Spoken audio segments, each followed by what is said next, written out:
ছদ্মবেশী জাদুঘরের স্ত্রী বলে ওঠে, ওকেও ঘুমের ওষুধ খাইয়ে ঘুম পাড়িয়ে রেখেছি। কথাটা শুনে উকিল রজতব লাহিড়ী বলে ওঠে, যাই হোক, আমি যে ছাতাবাড়ির ছেলেকে কিডন্যাপ করে রেখেছিলাম এটা তো আর কেউ জানে না। আর এতক্ষণে তো ছাতাবাড়ির সবাই জানে গৌরব মারা গেছে। এটাই তো আমার চাল ছিল, ছাতাবাড়িকে ধ্বংস করে দেওয়ার আর পিয়ারকে টেন্ডার কোম্পানি নিজের করে নেওয়ার। আস্তে আস্তে আমি সকল কিছু গ্রাস করব, এই বলে হাসতে থাকে। তখনই ছদ্মবেশী জাদুকর বলে ওঠে, আকির জ্ঞান ফেরা মাত্রই তাকে আবারও বশ করতে হবে, না হলে এই সকল স্মৃতি মনে পড়ে গেলে আমাদের খেলা এখানেই শেষ হয়ে যাবে। একে আরও কিছুদিন রেবেকা হিসেবে থাকতে হবে। এই অনিমেষ রায়ের উপর প্রতিশোধ তো আমি সবকিছু এই রেবেকাকে দিয়েই নেব। এই সকল কথা আখির ছদ্মবেশে ঝিলিক শুনে ফেলে আর সকল চাল ঝিলিক বুঝতে পেরে যায় আর মনে মনে বলতে থাকে, এবার দেখবে তোমরা আমার খেলা। আমার বাবা এবং আমার শ্বশুর বাড়িকে তোমরা ধ্বংস করবে, আমি দেখাবো আমার নতুন চাল। আমি হচ্ছে জুডো ঝিলিক, মরতে নয় মারতে এসেছি।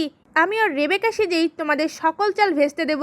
অন্যদিকে দেখা যায় দেবা আখিকে বস্তিতে নিয়ে যায় আর তার ঘরের মধ্যে শুয়ে দিয়ে আখির পাশে বসে এক দৃষ্টিতে তার দিকে তাকিয়ে বলতে থাকে, আখি তুমি আমার আখি, আমি আর তোমাকে আমার থেকে দূরে যেতে দেব না, সবসময় আমার পাশেই রাখবো। আর ঘুমের মধ্যেই আখিকে জড়িয়ে ধরে দেবা।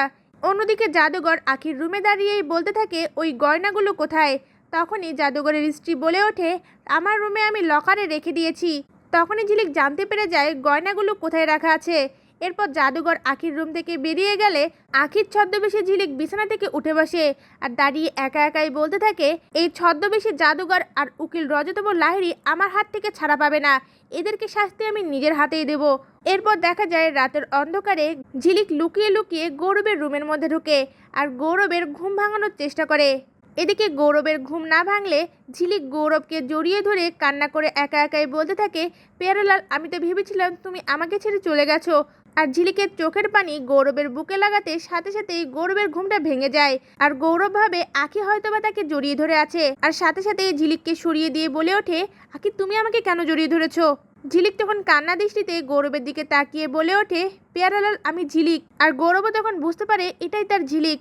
এরপর গৌরব আর ঝিলিক একে অপরকে জড়িয়ে ধরে। এমনটাই দেখতে চলেছেন নতুন পর্বগুলিতে।